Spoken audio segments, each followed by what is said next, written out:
বিয়ে, তাও মাত্র ১ ঘন্টার জন্য? প্রিয় শ্রোতা, কথা শুনে নিশ্চয়ই অবাক বনে গেছেন, তাই তো? অবাক হওয়ারই কথা। তবে এটি ভুল নয়। মাত্র ১ ঘন্টার জন্য কম বয়সী তরুণীদের বিয়ে করা যায় মধ্যপ্রাচ্যের দেশ ইরানে। আর এ বিয়ে সেদেশে রাষ্ট্রীয়ভাবেই স্বীকৃত।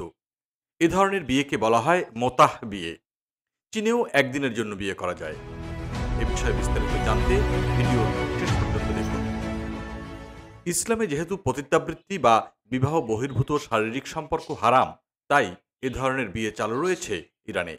ওই দেশে বিয়ে ছাড়া একসঙ্গে যুবক যুবতীর থাকাকে বলা হয় হোয়াইট ম্যারেজ বা সাদা বিয়ে। সেখানে ইসলামী আইনে নারী পুরুষের একসঙ্গে এভাবে থাকা অবৈধ, কিন্তু তারপরও চলছে এই সাদা বিয়ে।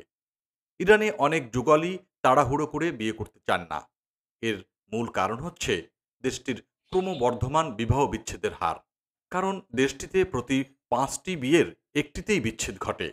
এর মধ্যে রাজধানী তেহরানে বিবাহ বিচ্ছেদের হার সবচেয়ে বেশি। ইরানের আইনে বিয়ের বাইরে নারী পুরুষের শারীরিক সংস্পর্শ ঘটলে তা দণ্ডনীয় অপরাধ। আর এ কারণে যে যুগলরা এরকম সাদা বিয়ে করছেন তারা এটা নানানভাবে গোপন রাখেন, যাতে লোকজনের চোখে তা ধরা না পড়ে। সাদা বিয়ে করেছেন এমন অনেক নারী যদি অত্যাচারিত হন, তাহলে তিনি পুলিশের কাছেও যেতে পারেন না। কারণ তাহলে তিনি ও তার সঙ্গী উভয়কেই ব্যভিচারের দায়ে গ্রেপ্তার করা হয়।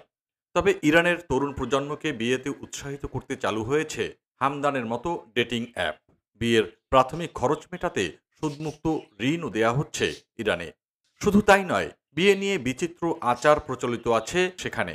ইরানে ১৩ বছর বয়সী মেয়ে এবং ১৫ বছর বয়সী ছেলেদের বিয়ে দেওয়া বৈধ। দেশটিতে বিয়ের আগে নারীকে কুমারিত্বের সার্টিফিকেট নিতে হয়। এছাড়া মেয়ের বয়স ১৩ বছর হলে পালক কন্যাকে বিয়ে করতে পারেন বাবা। ইরানের আছে হাজার বছরের ইতিহাস। তবে দেশটিতে ইসলামের ছোঁয়া লাগে সপ্তম শতকে। আরব মুসলিমরা ৬৩৬ খ্রিস্টাব্দে পারস্য সাসানীয় সাম্রাজ্যে আক্রমণ শুরু করে। পরবর্তী ৫ বছরের মধ্যে তারা এলবুর্জ পর্বত ও কাস্পিয়ান সাগরের তীরবর্তী সমভূমি ব্যতীত সমগ্র ইরান করায়ত্ত করে। ৬৫১ সালে তারা সাসানিদ সাম্রাজ্যের পূর্ণ পতন ঘটাতে সক্ষম হয়। এরপর প্রায় ২ শতাব্দী ধরে ইরান আরব ইসলামিক সাম্রাজ্যের অধীনে রয়েছে। এ সময় মূল ইরানের বাইরে বর্তমান পশ্চিম আফগানিস্তানের হেরাতেও এই সাম্রাজ্যের বিস্তার ঘটে।